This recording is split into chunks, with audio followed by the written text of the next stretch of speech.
जो आर्यंस थे वो कहां के थे। ठीक है, तो जो हमारा राइट विंग जो है, हमारा दक्षिण पंथ जो है, वो आमतौर पे ये कहता है कि आर्य जाति के लोग कहीं बाहर से नहीं आए थे, वो भारतीय मूल के ही थे। हमारे देश का ही जो उत्तर पश्चिमी हिस्सा है, पंजाब हो गया, हरियाणा हो गया, राजस्थान हो गया, वर्तमान में जो पाकिस्तान में भी चला गया है काफी कुछ, वो जो क्षेत्र है, यहीं पर ये लोग पैदा हुए थे, पले बढ़े थे। और यहां से तो अगर आप देखें तो जैसे, चलिए मैं यहीं पर बना देता हूं, कोई नहीं। तो अगर आप देखेंगे तो एक थ्योरी जो है, आमतौर पे थ्योरी क्या मानी जाती है, आमतौर पे थ्योरी ये मानी जाती है कि भाई,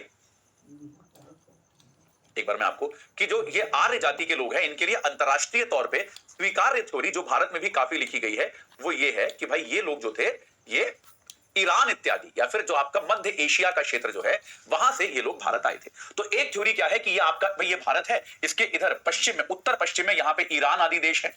तो एक थ्योरी ये है कि ईरान हो गया, सेंट्रल एशिया हो गया, इन क्षेत्रों से ये लोग भारत आए थे। पहली थ्योरी ये है कि इधर से ये लोग माइग्रेट कर करके भारत आए और भारत में आकर बस गए। और भारत में तब तक क्या होते थे, द्रविडियंस रहते थे। द्रविडियंस को इन्होंने युद्धों में परास्त किया और द्रविड़ लोगों को केवल दक्षिण भारत तक सीमित कर दिया और उत्तर भारत में आर्य जाति के लोगों का दबदबा हो गया, ये बात कही जाती है। लेकिन भारत में कई सारे विचारकों की थ्योरी ये है कि ऐसा नहीं है। आर्य जाति के लोग, एक बार कलर बदल के आपको बताता हूं, कि आर्य जाति के लोग वो बेसिकली यहीं के थे और यहीं पर रहते रहते उसके बाद वो इस दिशा में गए, विजय प्राप्त करने के लिए, जीतने के लिए वो इस दिशा में गए। ठीक है, ये दोनों थ्योरी है, इन दोनों थ्योरीज में फर्क है।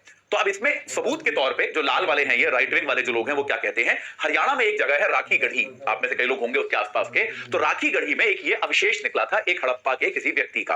ठीक है, 10,000 साल पुराना एक अवशेष निकला और ये पाया गया कि इसमें, इसका जो जेनेटिक स्ट्रक्चरिंग जब करी गई, तो ये पाया गया कि इसमें आर्य जाति के भी अंश मौजूद हैं। तो इसको एक सबूत के तौर पर दिखाया जाता है हमेशा कि देखिए राखी गढ़ी ये सिद्ध करता है कि 10,000 साल पहले भी ये आर्य जाति के लोग यही थे, तो ये हमारे ही हैं, ये बाहर से नहीं आए थे। हालांकि इसके विपक्ष में भी कई सारे जो सबूत हैं वो दिए गए हैं। तो ये पूरा विवाद जो है, चर्चा परिचर्चा आमतौर पे चलती रहती है। तो अब एनसीईआरटी की किताबों में राखी गढ़ी में हड़प्पा के लोगों के अवशेषों के आधार पर ये लोग भारत के ही हैं, ये होने की थ्योरी भी पढ़ाई जाएगी। मेरे विचार में इसमें कुछ भी गलत नहीं है, दोनों थ्योरी पढ़ानी चाहिए, आपको दोनों चीजें बतानी चाहिए। जब तक एक थ्योरी पूरी तरह से खत्म ना हो जाए, जब तक एक थ्योरी जो है वो पूरी तरह से रद्द ना हो जाए, उसको ऐसा ना मान लिया जाए कि ये थ्योरी जो है वो जब तक ऐसा ना मान लिया जाए ये थ्योरी पूरी तरह से गलत है। ठीक है, ये बात क्लियर हो गई। तो अब आर्यन लोगों के भारत से ईरान और मध्य एशिया जाने की बात है, आमतौर पर प्रभाव इसका उल्टा माना जाता है, आपको मैंने बताई दिया ये। तो अच्छा, और जो चीजें हैं, कई सारी राजनीतिक चीजें, जैसे